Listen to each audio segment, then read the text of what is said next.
eu sou a Ana Angélica Portela, sou médica infectologista da divisão de tuberculose, sou técnica de lá, e sou médica aqui também da vigilância do Instituto de Infectologia e Livres, né? Médica também há muito tempo, no Clemente Ferreira, atendendo pacientes, só para identificar. Esse encontro aqui, a gente está no mês da tuberculose, né, dia 24 de março é dia da tuberculose, é um dia festivo para a tuberculose. Então, esse é um ciclo que nós estamos tentando fazer de simpósio que seja mais interativo, que tenha caso clínico, que seja mais prático, né? Tivemos o apoio também, né? A Ana Cláudia Pires, ela tem um startup que apoia que é a GEM também. Nós vamos falar basicamente da questão do diagnóstico do tuberculose latente, que é extremamente importante hoje para todo mundo, e também do CDDL. Eu estou falando assim que eu não decorei CDDL, mas é o Carlos Gouveia, né? Nós já trabalhamos várias vezes com ele, algumas palestras lá no INRAD, e nós estamos aqui, ele daria só uma palavrinha também de apoio à tuberculose. Ou que a gente começar com a primeira cabeça. Obrigado, Ana. Boa noite a todos. É um grande prazer ver tanta gente interessada no diagnóstico. E, de fato, o diagnóstico precoce preciso faz a diferença na tuberculose e em várias outras situações. E é um pouco sobre isso que a gente tem um mantra, exatamente levar a diversos tipos de populações, de grupos, sejam profissionais de saúde, como hoje é o caso, seja a população direta, para perceber o valor do diagnóstico no seu dia a dia, e aí através de diversas discussões, e até mesmo formadores de políticas públicas e Anvisa como regulador.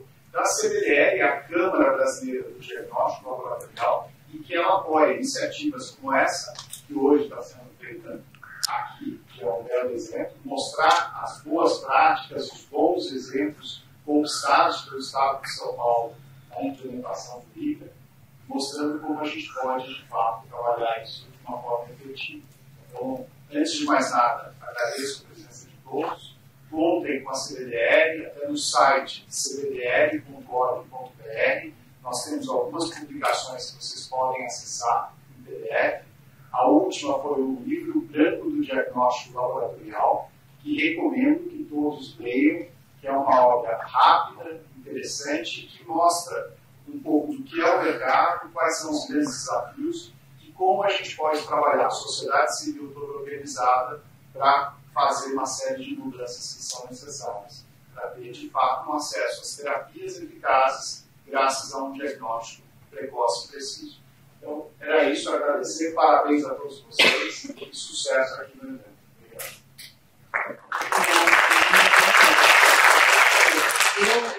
Eu tenho uma fala pequena, inicial, né, sobre a incorporação do nível do SUS. Não é a incorporação do Estado de São Paulo, que a doutora Erika vai falar. Mas, assim, são 30 anos fazendo SUS, eu sou faço SUS, né, e vou colocar para vocês por que o IVA foi incorporado ao SUS. Nós não só temos o IVA, também temos o IVA para diagnóstico tuberculose, mas essa é uma incorporação do país em relação a uma nova ferramenta diagnóstica. Uma vez que eu acerto isso aqui, né? Eu gostaria só de colocar para vocês que a tuberculose latente é algo extremamente difícil porque a gente não vê, né? Então, o médico tem que acreditar que existe uma infecção e o indivíduo que vai ser submetido a um diagnóstico de tratamento tem que acreditar que aquilo é real. Então, já começa desse princípio. Mas é importante falar para vocês, em relação aos pilares da Organização Mundial da Saúde, que o diagnóstico do tratamento da ILTB ela é muito importante no momento para o mundo. São um quarto da população infectada por micobactéria tuberculose. Essa população é um grande reservatório. Não talvez seja a palavra adequada, reservatório, né, mas estão infectados e podem sair debaixo do iceberg e subir como doentes capazes de infectar. Esse é um grande problema para a Organização Mundial da Saúde. esse slide aqui eu gosto de mostrar porque é uma projeção das estratégias, né, que a Organização Mundial da Saúde tem para o controle da tuberculose como saúde pública. E não há condição de chegar a uma situação em 2050 como eliminação de tuberculose, não é erradicação, tá? A gente não vai conseguir tão cedo isso, provavelmente, talvez nunca, não sabemos, se nós não tivermos o tratamento da tuberculose ativa junto da latente. Né? Todas essas ações separadas, elas não conseguem avançar como controle, nem o tratamento sozinho da tuberculose latente, nem o tratamento sozinho da tuberculose ativa. Então, essa é uma estratégia que a Organização Mundial da Saúde hoje, né, nos coloca, que é o diagnóstico da tuberculose latente, que está mudando de nome para infecção por tuberculose. Tá? A gente ainda não tem isso no país. Isso aqui é bem simples, só para mostrar para vocês que tuberculose latente, para a gente fazer o diagnóstico, a gente tem que descartar a tuberculose ativa. Isso é o padrão. Senão nós não estamos fazendo nada a não ser aumentar a resistência quando a gente trata um indivíduo, né, com tuberculose ativa com uma droga só, que é o caso do tratamento, geralmente, da tuberculose latente, que também está mudando. Então, é muito difícil, clinicamente, a gente enxergar esse processo aqui, tá certo? Isso é muito difícil. A gente pensa que é fácil descartar a tuberculose ativa, mas não é. Precisa minimamente de experiência para ter certeza. Então, isso é mais para os médicos, né? Mas é importante para todos nós. Aqui também, só para falar um pouquinho, que nós temos o PPD, isso existe no país, tá? Nós estamos com algumas limitações de PPD no país, vou falar um pouco, e foi incorporado no serviço público o IGRA. Já existia no serviço particular? Já existia no serviço particular, mas não era, né, direito de todos naquele momento, porque ainda tem um custo elevado em relação ao PPD. Bom, aí o que acontece? A Politec, que é uma coordenadoria, comissão, né, sobre novas invenções e tecnologias no SUS, aqui é o livro da incorporação do IGRA, o porquê, né, toda a recomendação. Então, começou o processo de incorporação no SUS. Incorporação no SUS não é fácil, né? Não é tão burocrático, mas tem muitos passos. Você tem certeza de que você tem que incorporar algo que seja importante para todo o país. Então, essas foram as perguntas que foram feitas em relação à incorporação do IGRA, né? O uso do IGRA apresenta maior acurácia na detecção de MTB em comparação ao teste tuberculínico.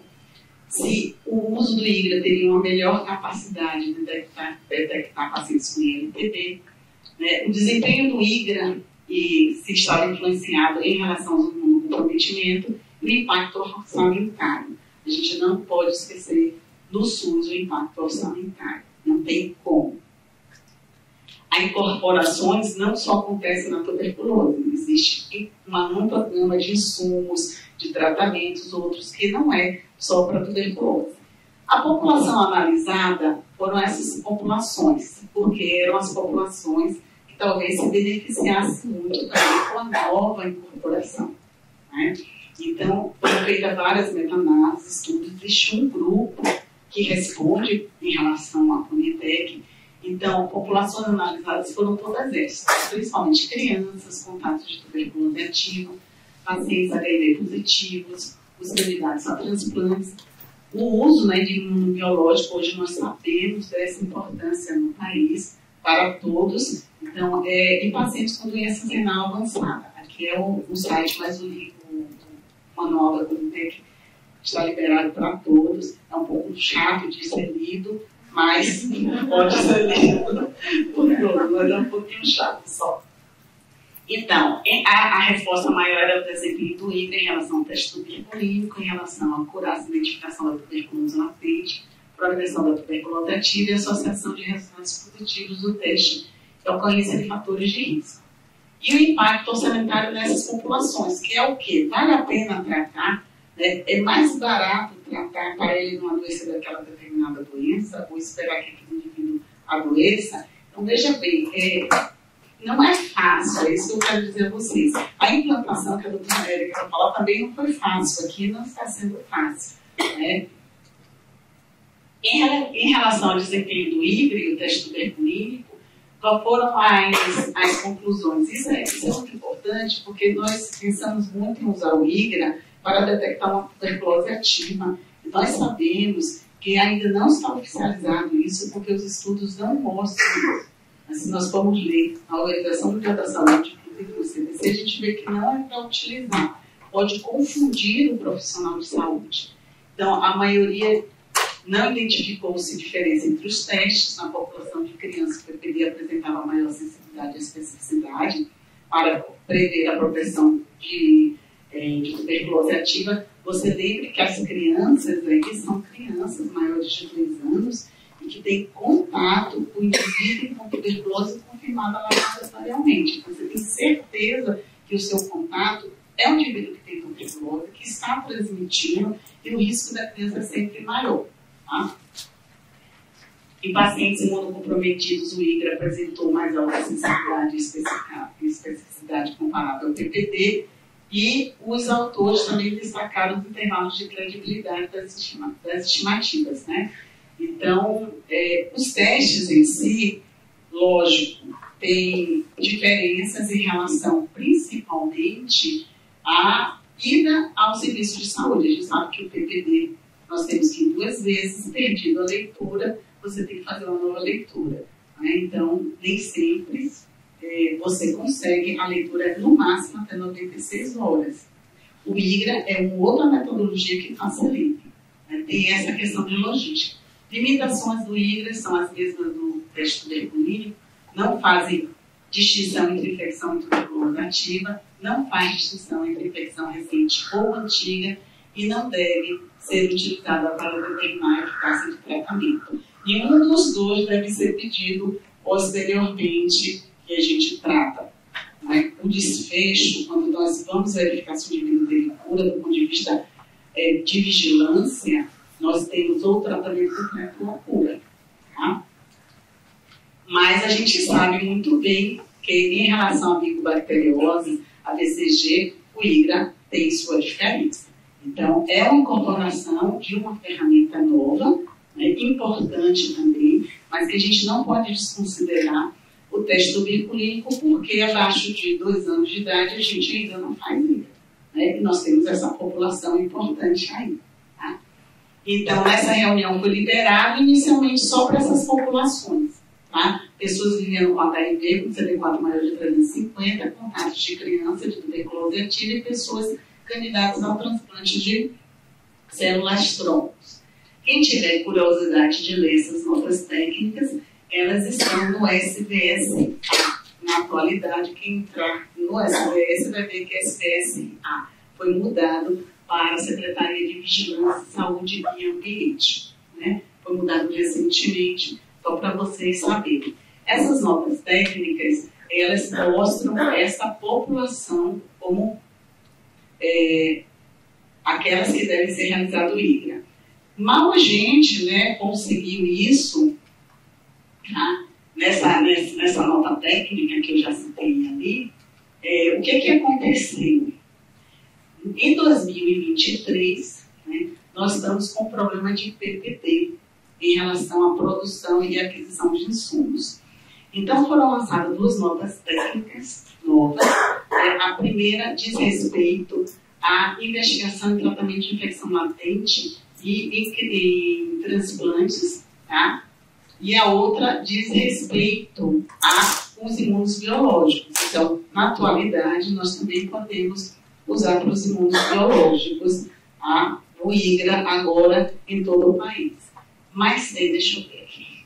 Tem uma nota técnica em relação à criança, que é esse aqui. A criança eu não vou falar, a doutora Karina vai falar muito bem, mas a criança tem um diagnóstico muito difícil de fazer de tuberculose. Então, existe um sistema de pontos com o PPD para somar as informações e nós temos um diagnóstico presuntivo da tuberculose na criança. Com esse problema do PPD, o Ministério abriu de forma temporária a realização do IGRA, tá? para somar, porque na primeira fala, o que foi que eu disse para vocês, que a gente não faz diagnóstico com IGRA, não é? Então vou continuar falando, mas houve essa nota informativa para a somatória do ponto em crianças devido à falta do PPD do ponto, que nós não temos, né? Está faltando mesmo. Algumas cidades do interior de São Paulo ligam e, infelizmente, o PPD vem traz com o número de doses. Se você não usar, você perde, apesar de toda a logística. Às vezes você tem que perder um frasco. Então, hoje, o IGRA realmente está para quase todas as opções. Lógico que a gente não faz IGRA para um indivíduo que vai fazer intercâmbio em algum outro país. Pelo Ministério não faz. Tá? Eles têm um controle e todo o IGRA que tem no Ministério tem uma logística também importante, até de diagnóstico de grau, tudo que a doutora Érica pode falar, mas em relação, tem que ter um quantitativo, porque a logística é caro para o SUS. E assim, o que é que eu queria deixar também para vocês aqui? A cascata do ILTB.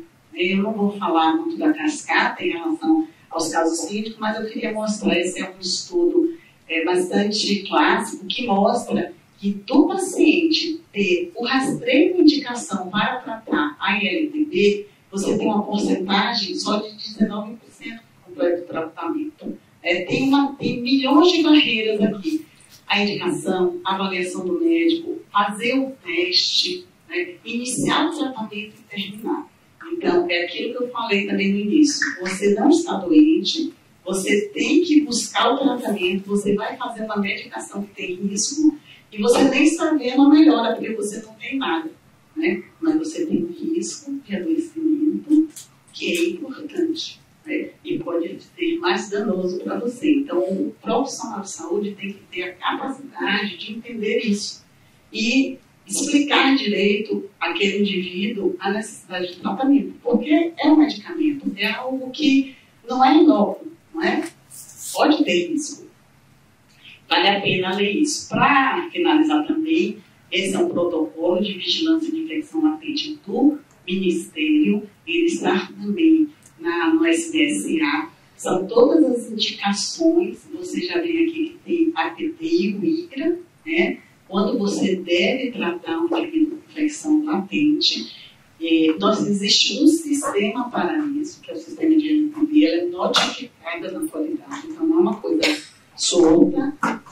O que nós não temos, infelizmente, é a base. Eu não sei quantas pessoas precisam tratar. Eu sei quantos são tratados. Nós não temos como fazer um diagnóstico de quanto a gente tem para tratar, porque nós não fazemos rastreio indiscriminadamente no país. E na atualidade nós temos 3 opções de tratamento, não é? Então, mesmo com a Covid, o SUS conseguiu incorporar algumas vitórias. Então a gente tem que entender isso também. Então nós temos a isoniazida, velha e boa isoniazida, mas tem problemas realmente. A rifampicina, 4 meses, e o 3-HP, que é a isoniazida e rifampicina para tratamento 12 tomadas. O Clemente Ferreira tem, o Emílio Rindas tem, o CNTA tem, o serviço público tem essas opções de tratamento. E provavelmente a gente vai ter um HP, não está aqui, né, porque nós ainda não temos, que aí você toma 30 dias, né, de tratamento, sendo que há uma redução de miligramagem de isoniazida, né, mas tem uma possibilidade disso. Qual é o grande problema da isoniazida e da rifampicina? O número de comprimidos, né, são 9 comprimidos, então uma tomada só. Se você for uma pessoa que pode ingerir tudo sem problema nenhum, ótimo, né? Mas se você tiver muita dificuldade na deglutição, você sofre, tá? Então, esse é o tratamento atual. Tem uma nota técnica, tem os blisters que são dados pelo Ministério, e é uma outra opção. Tratar a ILTB precisa de uma decisão, tá? Não é urgência. Você pode pensar claramente e decidir com o seu paciente a necessidade ou não de tratamento conforme a situação e exposição. Tá? Tá? Então, é muito importante isso. Tá? Era isso que eu deixaria para vocês. Tá? Desculpa se eu passei muito tempo, mas a ideia é trazer para vocês essa questão mesmo do ILTT. Tem que pensar. E eu vou, assim, agora falo eu, como técnica da divisão de tuberculose e como profissional de saúde médica, a população vivendo com HIV precisa ser olhada nesta condição. Tá? Então, muitas vezes a gente trata o indivíduo toma Bactrim a vida inteira, né? O indivíduo toma tantas drogas e ninguém pensa na ILTT. Né? Então, a doutora Sumeli vai explicar isso melhor, mas é preciso entender que essa população, nós temos uma co-infecção de 8% no estado de São Paulo, e ela está mantida, mas a gente também não consegue reduzir. Né? Então, isso é muito importante. Tá bom? Muito obrigada.